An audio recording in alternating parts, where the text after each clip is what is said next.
Já estamos de volta para o último bloco de hoje do Hora Geral. Estamos conversando com o subprefeito dos Morros, aqui de Santos, o meu amigo Beze. Beze, algumas perguntas chegando pelo 3041-6777. O Luiz, do José Menino. Qual a previsão dos asfaltos das ruas que dão acesso à subida do Morro do José Menino? A rua Pedro Borges está com várias rachaduras e ondulações. Solicitamos o comparecimento da Defesa Civil na rua. Conhece essa realidade, Beze? Conheço. Ele tem razão, Luiz. A gente já está solicitando aí o VLT, que foi um dos causadores aí desse estrago que foi feito lá no Morro do José Menino, né? Essa rachadura, a Defesa Civil já tem o relatório. Ela vai ser atendida dentro desse bloco de obras emergenciais que vão ser feitas lá no Morro do José Menino, uma das áreas que houve o deslamento. Você esteve lá comigo. Sim. Não paramos nessa que ele falou, porque é logo na descida no caminho, mas eu posso te afirmar que essa pavimentação deve demorar ainda uns 60, 90 dias. Você esteve comigo, a Sabesp já esteve no local. Sim. Já fez a recuperação lá de alguns tapa-buracos, que eles vão lá, quebram. E não arrumam na sequência? O senhor viu de perto isso, eles vão, quebram e aí entra numa programação, mas a Sabesp já contratou uma empresa que está atendendo os morros no geral. O Francisco Gomes, com as chuvas, cada vez mais o terreno dos morros cede. Chegará um dia que não será possível mais ninguém morar lá. Procede essa previsão do nosso morador? Eu não sei, ele não identificou qual morro, né? Mas nós temos um problema seríssimo ali, que é o Morro da Nova Sintra, naquela parte do Barreirinha, onde tem lá algumas famílias já foram removidas, mas é complicado, viu, Douglas? Você vai, avisa, explica, notifica o proprietário que ali é invasão, né? Tem sim, essa preocupação existe por parte da Defesa Civil, por parte da Prefeitura. Tem no Morro do São Bento também algumas áreas, ali na rua São Bernardo, onde pega o Morro do Jabaquara, também é uma área que a gente tem muita preocupação. No próprio Monte Serra, ali na área da Tiro Naval, exatamente, ali é uma área muito perigosa. Já houve escorregamentos em 1962, me parece. Eu era menino, mas eu lembro quando estourou o gasômetro, né?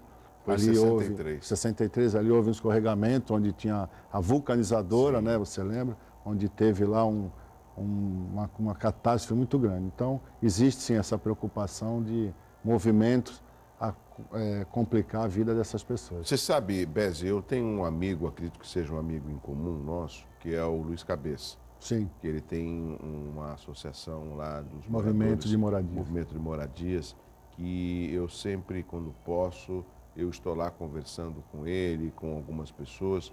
É um movimento sério, esse movimento liderado pelo Luiz Cabeça, e eu também conversando com algumas pessoas, me deparei com uma triste realidade que eu queria que você explicasse para os nossos telespectadores.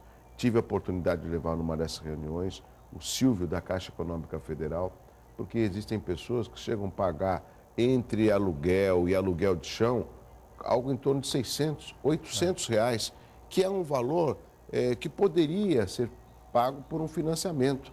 Mas o projeto Minha Casa Minha Vida é quem ganha até 1.600. Se a pessoa ganha 1.601, ela já está fora, né? E esse valor de financiamento do Minha Casa Minha Vida chega em torno de 70, 80 mil reais. Não se encontra um imóvel em Santos com esse valor. Você tem aí a notícia de muitos moradores dos morros que pagam aluguel de chão? Tenho, sim. E o que é aluguel de chão? Queria que você explicasse para o telespectador. O que acontece? Ali na Vila Progresso tem uma área muito grande, que a proprietária é a dona Juliana Russo. Ela já por diversas vezes tentou negociar com a Prefeitura, com a Caixa Econômica, né? E os moradores também concordam com isso. Só que existe aí, acho que agora está um pouco mais avançada, né? Porque a dona Juliana está entendendo que, com os investimentos que a Prefeitura fez no bairro dela, né? De pavimentação, iluminação pública, muros de arrimo, enfim, ela tem que entender que aquele terreno que ela está alugando ao aluguel do chão tem que ter um valor venal bem mais baixo do que ela pede hoje. Então, às vezes, a Caixa Econômica não aprova o financiamento pelo valor que ela quer vender a área. Me parece que agora, né, quem trata disso é a Secretaria de Desenvolvimento Urbano, a SEDURB, que está praticamente numa negociação mais avançada. Acho que agora ela está sentindo que é a hora de ela se desfazer, também porque ela já tem uma certa idade. É uma área grande? É uma área grande, uma área muito grande. Deve ter hoje lá, de aluguel de chão, mais de 2.000 casas. Só de aluguel de chão. Que ela cobra também não é muito alto. Né? Ela cobra de 150 até 300 reais o aluguel de chão, depende do tamanho do terreno. Mas você reafirma que tem pessoas que chegam a pagar de aluguel, em determinados locais, aluguel de 600, chão. Isso. Aluguel de chão, acredito que 600 reais não tenha, não. Mas o aluguel, assim, normal, sem ser aluguel de chão, de algumas casas lá, que são sublocadas. Sublocadas só que não tem muitas casas sublocadas por ela. Sim. Essa pessoa que alugou o chão, sim, constrói a casa, aí ela passa para outra pessoa o aluguel do imóvel. Exato. Não é a dona Juliana que aluga o imóvel. Sim. A Juliana aluga o aluguel de chão. Ou seja, o terreno. O terreno. Aí a pessoa vai lá, constrói uma casa, isso, aí ele vai lá e aluga até por R$1.000. Tem casas lá de 800 a R$1.000, sendo alugadas pela pessoa que alugou o chão. E aí, lógico, se ele sair de lá, ou se ele alugar para mim ou para você, a gente vai ter que pagar o aluguel da edificação que foi feita e o aluguel do chão, que é para a dona Juliana Russo. Essa é uma outra característica que a administração pública e, lógico, a Caixa Econômica, como você falou muito bem, devem sentar à mesa e tentar resolver um problema. Você fala de 2.000 famílias, seria uma redução significativa do déficit habitacional, sim, se pudesse ali nessa área ter uma construção de unidades habitacionais. Exato. Ali é uma área que tem algumas partes ali que dá sim para fazer. Agora, é uma negociação entre a proprietária Juliana Russo com a Caixa Econômica e também a Prefeitura, porque tem alguns locais lá que não tem nem jeito, nem condições de ter moradia, tem que ser removida. Sim. Entendeu? Que a pessoa está notificada, está avisada, mas ela continua cavando, levantando, e aí quando vem as chuvas ninguém dorme, né? Não, e aí depois a culpada é a Prefeitura que não deu atenção. Exatamente. Mas isso é importante também, você relatar de que todos esses locais, eles estão sendo monitorados e as pessoas estão sendo avisadas. Sim, né? Eu aqui tomo a liberdade de até reproduzir, se a gente for numa dessas residências, pô, vou para onde? Né? É o que a maioria das pessoas falam, né? Teria alojamento para isso? Teria como remover essas famílias? Na administração passada, existia os auxílios aluguéis, que a gente removia a pedido da Defesa Civil, nós encaminhávamos para a Secretaria de Ação Social, fazia um relatório e a Secretaria Social pagava o auxílio aluguel. Que, na minha visão, a secretária atual tem razão nisso. Porque, como é um problema habitacional, acho que quem tem que arcar com essas despesas é a Coab.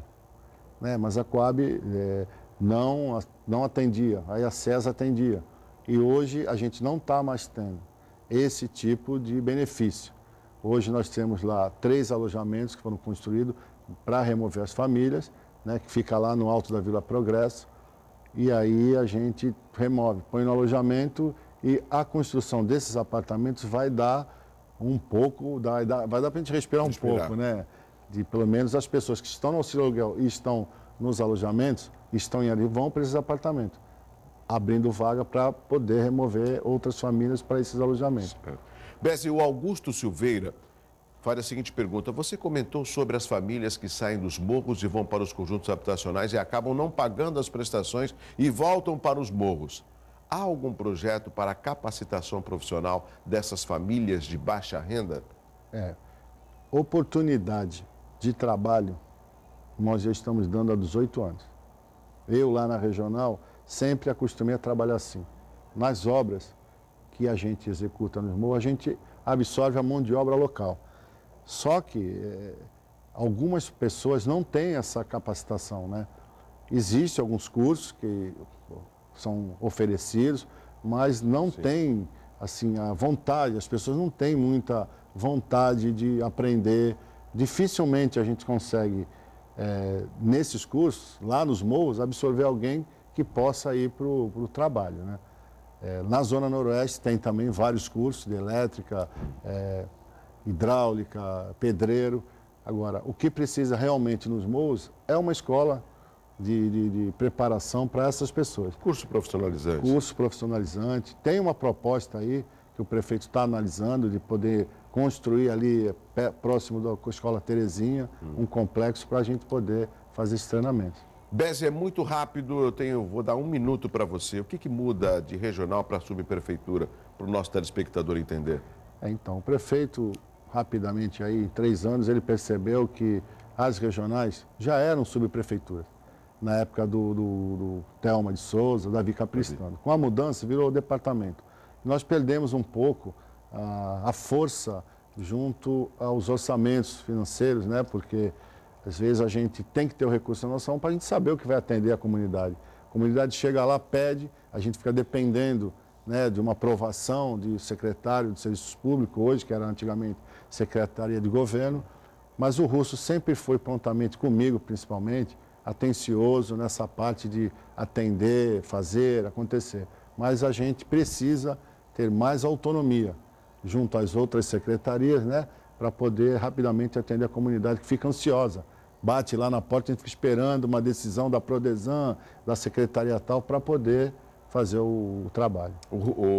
Beze, rapidamente, lógico que você falou que às vezes a população dos morros tem dificuldade de ir até a prefeitura. Existe um departamento lá que a população possa ser atendida na subprefeitura? Sim, as portas estão abertas para todos os moradores, aqueles que gostam de mim, aqueles que não gostam de mim. Está lá na Avenida Santista 740, 3258-6486, é o telefone geral. 3258-6486 é o telefone geral.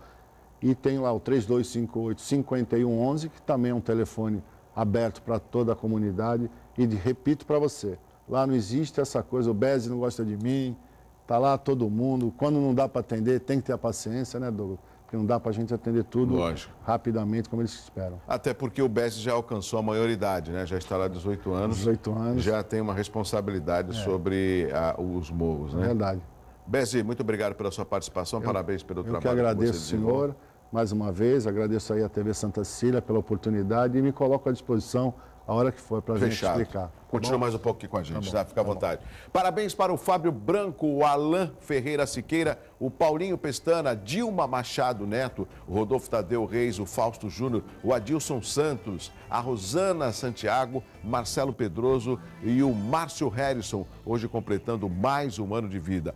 Parabéns, felicidade, saúde. E se você está completando também mais um ano de vida, parabéns para você. Um abraço para o meu amigo, o Beto Positivo, a dona Altemísia, que não perde o Hora Geral, e todos os nossos telespectadores. Às 4 tem a representação e eu volto amanhã às 7 da manhã. Um abraço assim, ó, muito gostoso. Dá vontade de quando te dar um abraço, ficar assim, pelo menos 5 minutos assim, né? É tão bom. Bom, vamos trabalhar. Tchau, tchau. Vem aí o Chico Lascala. Tchau.